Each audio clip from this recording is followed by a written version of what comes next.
s'est déclenché depuis un certain temps. Nous sommes en train de nous organiser pour que dès la sortie des fiches, qu'on puisse sillonner toute la commune de Mbour pour vraiment parrainer notre candidat, son Excellence le Président de la République Macky Sall, qui après 6 ans de mise en œuvre de son plan Sénégal émergent, nous a montré de très bonnes choses, nous a permis de mettre vraiment la fondation pour un Sénégal émergent. Nous a permis également, nous sommes un pays lébou, un pays pêcheur, nous a offert énormément de choses avec son programme spécial destiné à la pêche artisanale. Donc nous sommes là en train de sensibiliser les populations sur la nécessité de faire des porte-à-porte pour s'organiser et mieux parrainer notre candidat, le président de la République. Barrer la route à l'opposition qui ne propose rien du tout, qui a comme seul élément dans son programme la vengeance sur le président de la République. Parce que tout simplement, pour certains, le président de la République est arrivé premier dans la compétition pour arriver à la magistrature suprême. Pour d'autres, faute de compétences, pour incompétence dans les fonctions antérieures confiées par son Excellence, ils ont été limogés. D'autres ont violé leurs obligations déontologiques et ont été vraiment radiés de la fonction publique. Je crois que la vengeance ne doit pas être un seul motif pour conquérir le pouvoir. Et nous, ce qu'on a vu avec le président de la République Macky Sall durant ces 6 ans de mise en œuvre du plan Sénégal émergent, nous conforte dans notre choix de le porter encore une fois à la magistrature suprême au soir du 24 février 2019. Et pour cela, nous sommes là mobilisés, engagés, déterminés à sillonner la commune de Mbour, à sillonner tout le département de Mbour avec toutes les autorités et responsables de la commune et du département afin que son Excellence, le président de la République Macky Sall, puisse avoir un parrainage exceptionnel et une élection victorieuse au soir du 24 février. Pour ce qui concerne l'eau, moi je parle en connaissance de cause. J'ai été directeur de cabinet du ministre de l'hydraulique de 2014 à 2015. Le président de la République a investi plus de 400 milliards dans le secteur de l'eau. Avant lui, le plus grand programme destiné à l'eau était estimé à 126 milliards, c'était le PLT. Actuellement, avec KMS3, estimé à plus de 274 milliards, le programme de dessalement de l'eau de mer qui est installé au niveau des Mamelles, c'est plus de 70 milliards. Le PAEMU, qui est un programme que j'ai moi-même négocié en tant que directeur de cabinet du ministre avec la Banque mondiale, c'est un programme chiffré à plus de 37 milliards. Le programme d'urgence au niveau de Dakar est estimé à plus de 20 quelques milliards. Les casiers de Tasset qui ont été récemment mis en service, c'est plus de 20 quelques milliards. Donc, en tout, le président de la République Macky Sall a investi plus de 400 milliards. On avait donné des dates, d'aucuns n'avaient pas cru à ces dates. Mais je crois que ceux qui ont suivi un peu l'actualité au niveau de Dakar et environ ont vu une nette amélioration de la fourniture de l'eau potable dans ces localités. Et ça ira en s'améliorant parce que tout simplement, le gouvernement est en train simultanément de mettre en œuvre des programmes extrêmement importants, extrêmement ambitieux qui, dans quelques mois, nous permettront d'avoir vraiment suffisamment de mètres cubes d'eau pour Dakar et environ. Nous allons également en profiter parce que même le ministre de l'hydraulique, mon frère Mansour Faye, l'a expliqué au niveau de la télé. Même des forages la destination de certains forages sera modifiée pour servir le maraîchage au niveau de la zone des Niayes. Donc le président de la République, dans sa politique de l'eau, ne pense pas simplement à la consommation des ménages, mais également le président de la République pense à la maîtrise de l'eau au bénéfice de l'agriculture et de l'horticulture.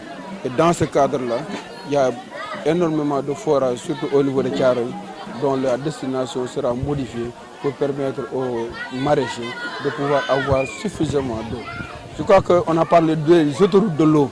Ça, c'est pour la première fois qu'on connaît des autoroutes de l'eau au niveau du Sénégal. Entre Dakar et Thiès, vous pouvez passer sur la nationale, vous verrez des tuyaux de diamètre 1,6.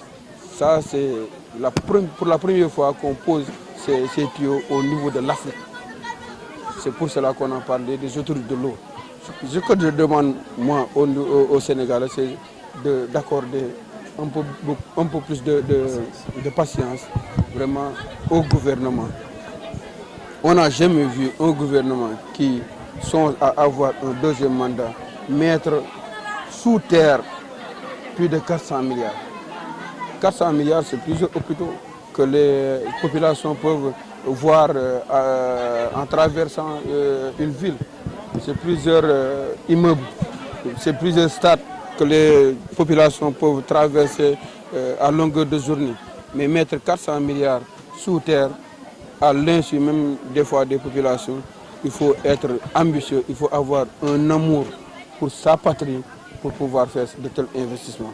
Et nous, on a confiance que ces investissements, dans quelques mois, vont permettre au Sénégal de maîtriser la fourniture de l'eau. J'ai dit tantôt, c'est-à-dire c'est un processus. On a connu au Sénégal un retard d'investissement dans le cadre de l'hydraulique, un retard extrêmement important. C'est ce qui a motivé la formulation de programmes d'urgence. Quand on parle d'urgence, c'est vraiment pour rattraper des retards. Le PAMU, c'est un programme d'urgence. Le programme d'urgence de Dakar, c'est un programme d'urgence. Le PUDC, qui comporte également la mise en service de forage pour le monde rural, également, c'est un programme d'urgence. Le président de la République, Macky Sall, a pris ce pays-là avec vraiment beaucoup de manques, en trouvant dans ce pays beaucoup de manques qu'il faut régler très rapidement. C'est ce qui explique la formulation de programmes d'urgence. Même Promoville, c'est un programme d'urgence. Donc il y a énormément de programmes d'urgence qui ont été formulés et qui sont en train d'être mis en place. À côté de la résolution de ces urgences, le président de la République également pense à l'avenir. C'est ce qui a expliqué la mise en place de ce programme extrêmement important qu'on appelle KMS3, la troisième usine d'eau de Keur-Momar-Sarr, qui va permettre au Sénégal de maîtriser définitivement la fourniture de l'eau, aussi bien pour les ménages que pour le monde. Le constat est là, mais je crois qu'ensemble, on pourra trouver des solutions. Mbour fait partie des 19 villes qui ont été retenues dans le cadre du PACASEN. Et on espère que les investissements qui sont prévus, les enveloppes qui sont prévues pour Mbour dans le cadre du PACASEN seront destinés pour partie à la résolution de ces questions extrêmement importantes liées aux inondations et à l'hivernage. Ces programmes seront couplés avec le Promoville, qui est également un programme de l'État pour régler des manques en matière de voirie. Le président de la République nous a permis d'avoir plus de 16 km destinés à la commune de Mbour. Je crois que ces investissements qui comportent également des voiries drainantes qui vont permettre de drainer l'eau vers la mer, plus ce qui sera fait dans le cadre du PACASEN, nous permettra peut-être dans 1 an, 2 ans, de pouvoir régler définitivement la question de libérer très rapidement.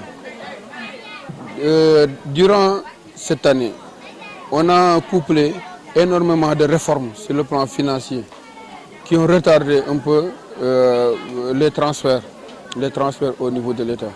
Au niveau des impôts, il y a actuellement la contribution économique locale, la CEL, qui va permettre d'augmenter de manière considérable les ressources propres des collectivités locales.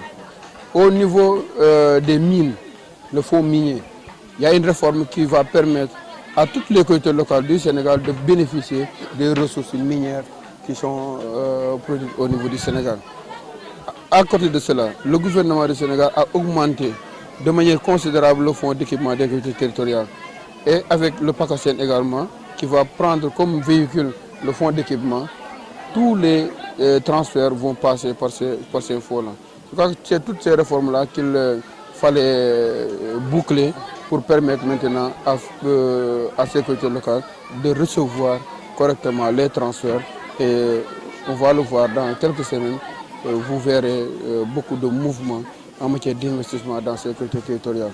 Il y a des réunions qui se sont tenues, même la semaine dernière, avec le ministre de l'économie et des finances, le ministre chargé de la gouvernance locale et le président de l'association des maires, le président également des départements. Je crois que cette réunion-là nous a permis de faire le point sur toutes ces réformes qui bientôt vont permettre aux collectivités territoriales d'avoir les moyens financiers dont on a besoin pour répondre aux préoccupations des populations. Ils sont au niveau de toutes les manifestations et font même des réunions thématiques dans certains quartiers pour sensibiliser les populations sur les réalisations du président. On fait également des campagnes de sensibilisation, d'investissement humain au niveau de certains quartiers et au nom de l'APR, au nom de Benno Bokk Yakaar, pour mettre en mouvement les populations et les préparer au parrainage et à la réélection de son excellence le président de la République Macky Sall. Je crois que bon, pour les autres, il faut peut-être leur poser la question, mais nous, on a bien conscience qu'il faut vraiment rester en étroite, vraiment en contact permanent avec les populations et essayer de trouver des solutions par rapport à leurs préoccupations et vraiment les sensibiliser pour éviter que l'opposition ne vienne faire de la désinformation. On est sur ce travail-là.